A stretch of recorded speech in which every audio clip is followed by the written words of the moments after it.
dime si tú quieres andar conmigo. No tiene caso que sea tu amigo. Y si no quieres solo dame un rato, baby, pero sin ningún contrato. Me gusta mucho cómo se está poniendo el clima en la ciudad de Resistencia, ¿eh? Me gusta mucho. Tenemos 20 grados. Recontra primaveral. Recontra primaveral. Es como el cielito de los Simpsons, ¿no? ¿No? Está como un cielo Simpson en este momento en la capital chaqueña. Según el Servicio Meteorológico Nacional, tendremos un fin de semana extraordinario. Ay, no me digas. Con altas temperaturas, ¿Le podemos creer con o no? sol. Yo creo que sí. ¿Le vamos a creer esta ¿Sabes vez? por qué le creo? ¿Sabes por qué le creo? ¿Por Y qué esto le te creo? lo voy a contar, Chechu, para que la guarde, vos que sos de... A ver, ¿para de- que la guarde y la archive? Para que la guardes. Vos sos Bueno, me sale esa voz de locutora, ¿viste? Una mujer que ha crecido con mucho. mitos naturales, con Ajá. leyendas urbanas. Sí. A vos te digo. Sí, yo creo Si la todavía en el hormiga- pomberito. Si la hormiga Ajá. trabaja sobre el suelo, no va a llover. Si Cuando la la hormiga horm- trabaja sobre el suelo, No va a llover. no va a llover. Bien. Cuando la hormiga camina por el árbol o por el muro buscando altura, Sí, olvídate que llueve. olvídate. Agendala. Agendala. Bien. Cuando yo vine para el canal, la hormiga estaba trabajando al ras del suelo llevando comidita hacia el hormiguero. Hacia abajo. Por Sí. ende, no va a llover por lo menos hasta el lunes. Y te la afirmo ahora Sí. por más que el Servicio Meteorológico diga lo que quiera. Bueno, ¿Está? bien. ¿La bien, guardó o no la gracias. guardó? ¿No la guardó? Gracias. Hugo Nelson, ¿qué me dice? Mañana seguiremos con los consejos del oso hormiguero. Guárdenla, guárdenla. Sí. ¿Y sabe a quién le voy a preguntar? Que de esto también se ve un montón. Al profe A ver. Barreto que está con nosotros. ¡Hola, profe! Profe, Mitos y leyendas. usted que Buen día, conoce buen día, de buen historia, buen día. ¿Esto es verdad o no es verdad? Según me contaba mi abuela, y Escuchá. esto tengo un recuerdo muy grato de los años 50, había que ver también el comportamiento de las gallinas.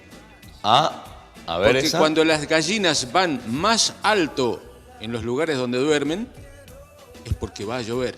Están buscando salvarse del agua. Cuando la gallina duerme en lugares bajos o en el suelo, olvídate de que va a llover. Mirá. Y cuando Entonces, la las gallina se va a hormigas la B, ¿qué y pasa?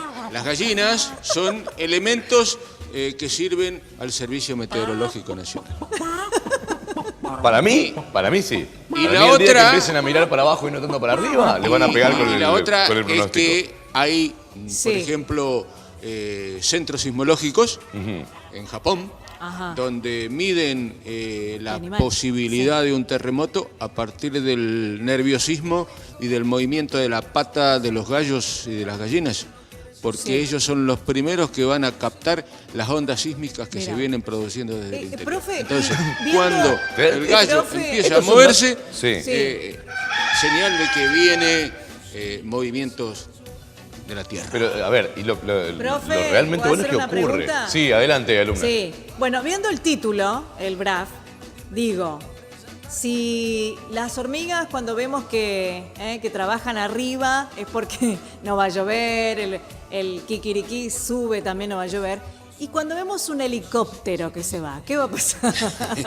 Ahí va a ¿Qué haber anuncia ese tormentas. helicóptero? ¿Qué anuncia ese helicóptero? Ahí va a haber tormentas, Dios ¿no? Pero mío. ese es un plano político que tiene otros matices, ¿cierto? Pero hay algo que a mí me llamó mucho la atención.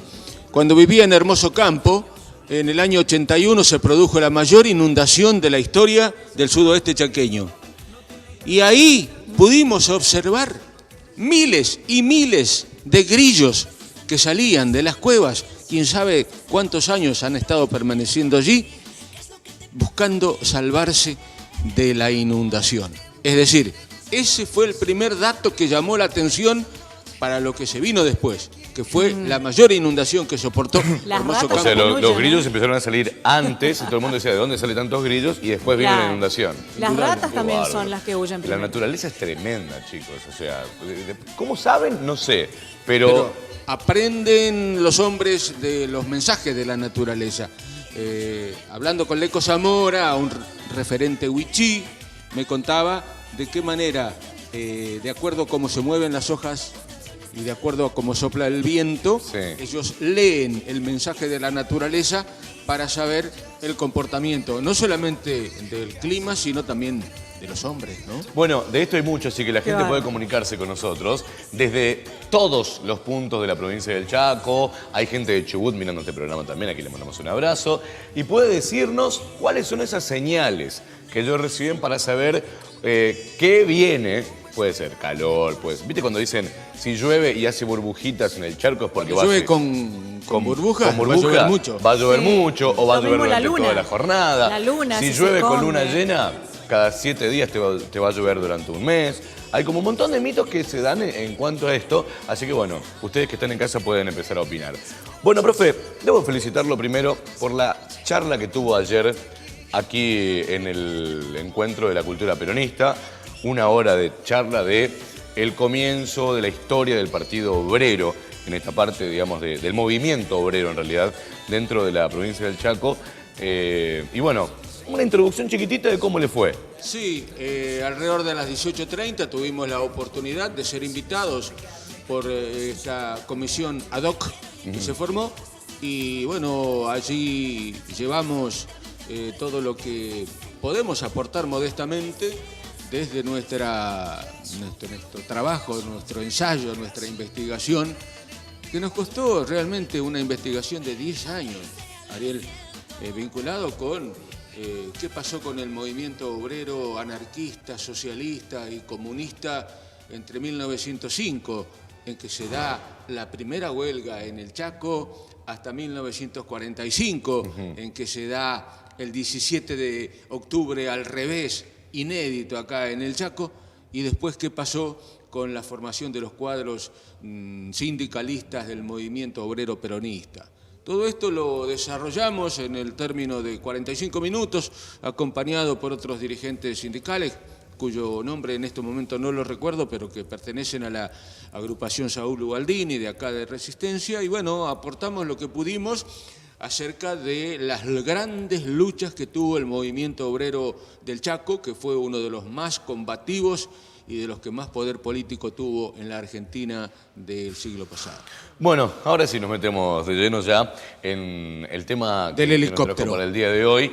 Y el helicóptero es la imagen que va a perdurar. No durante solamente muchísimos años. porque se llevó ahí puesto al de la Rúa, sino que también ya lo habíamos visto cuando María Estela Martínez de Perón tuvo que abandonar raudamente el poder porque venían los hombres de Videla y compañía. Y bueno, el helicóptero también ya debutó en esas lides políticas y trató de alguna manera de despejar el ambiente para llevar un poquito de calma, porque ahí podría ocurrir un hecho desencadenante mucho más sangriento del que ya hubo en los días del 20 y 21 de diciembre del 2001. Momento en que llegábamos a la cúspide, al momento culminante, no digo el final, sino el culminante de un proceso de deterioro, un proceso de luchas, un proceso de violencia creciente que terminó con la vida de 20 o 30 muertos, vaya a saber uno cuántos fueron exactamente, pero que ya había arrancado algunos meses atrás, cuando Cavallo se hace cargo del Ministerio de Economía y empiezan a aparecer los grandes movimientos sociales, mal llamados piqueteros, y después te voy a explicar por qué digo mal llamados piqueteros. Y acá en el Puente General Belgrano, en Corrientes, se va a producir la muerte de 2 chicos que estaban protestando ahí en la avenida 3 de Abril y que cayeron por las balas de los francotiradores que estaban parapetados en los techos que rodeaban a la avenida y que estaban protestando desde la noche anterior cuando querían distintas motivaciones que tenían los movimientos sociales.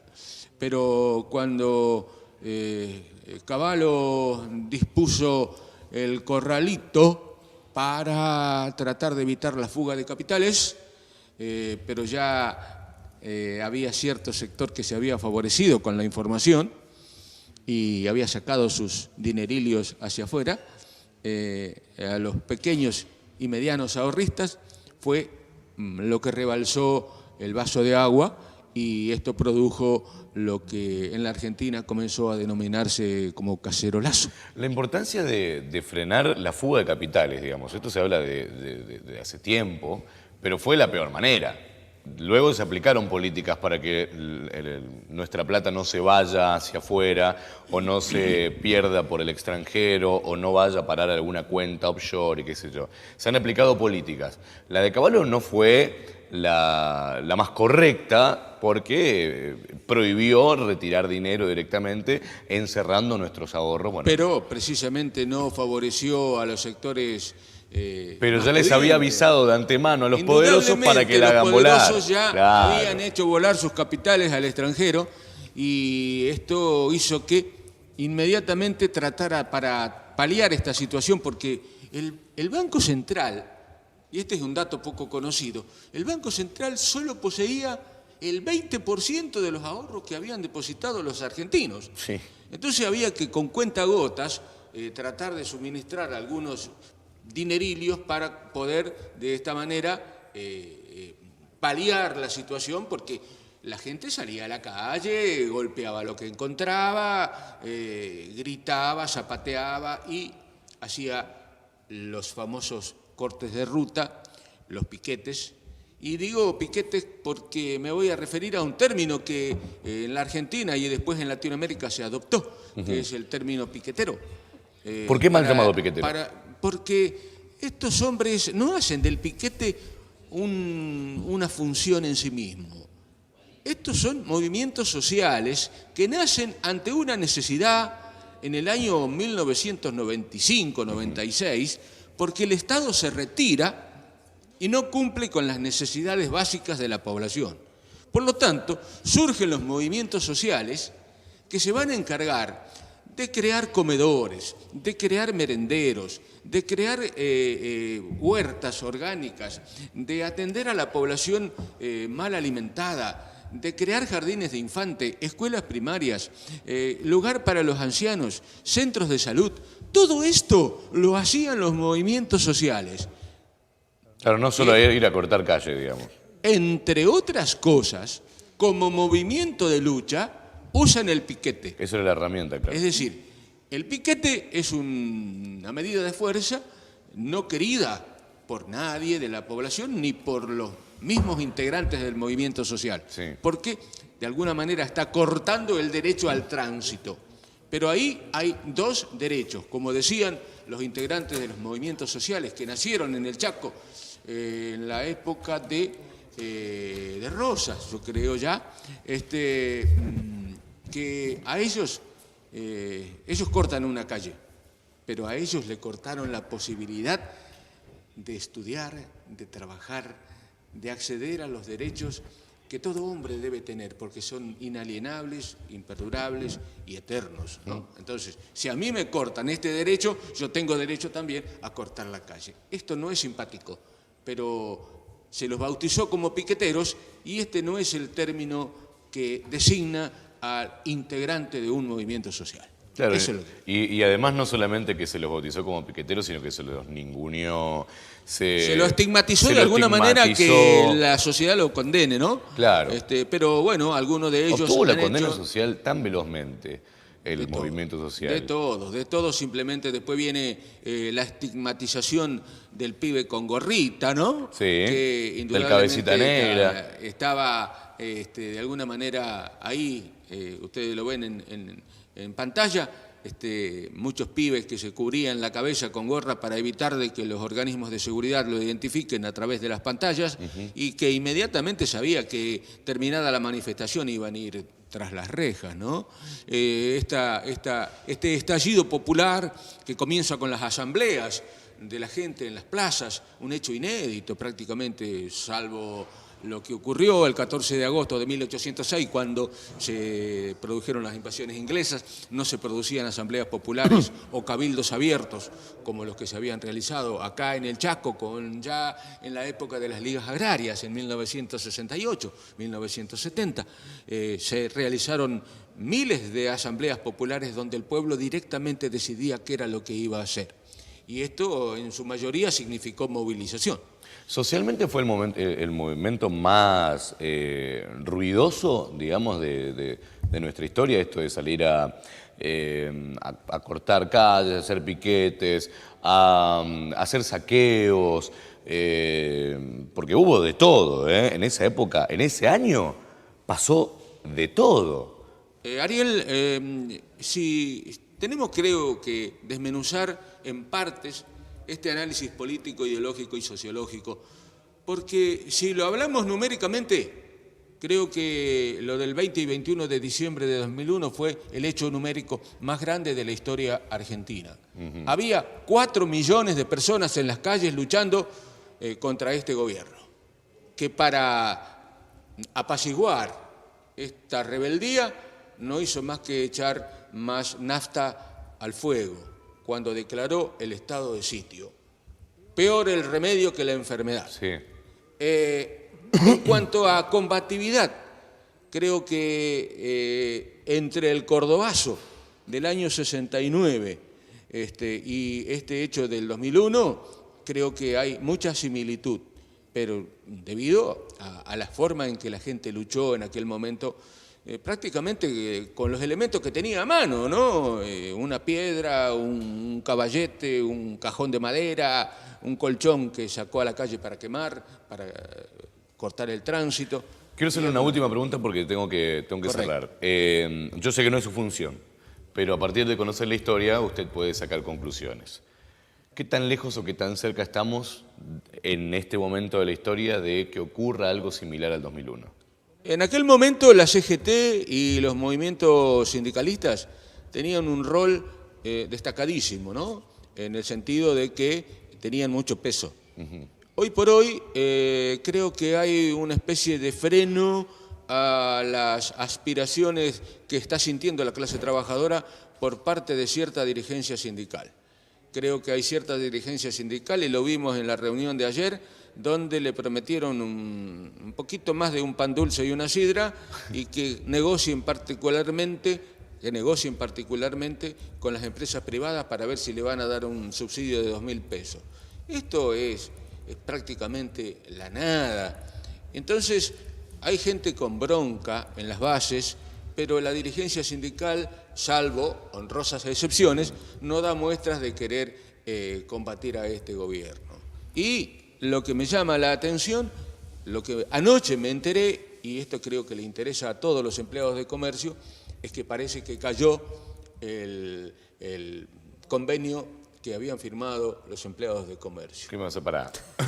Pará, porque acá no solo que no nos van a dar el bono, sino que además ese 19%... Se habría caído el convenio que habían firmado la semana pasada, si mal no recuerdo, y esto nos está dando una pauta de que las cosas no andan bien por el camino sindical.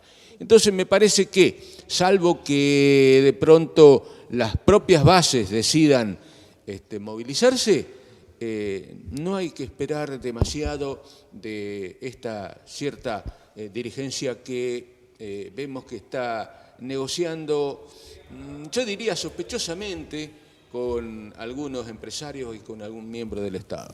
¿La seguimos la semana que viene?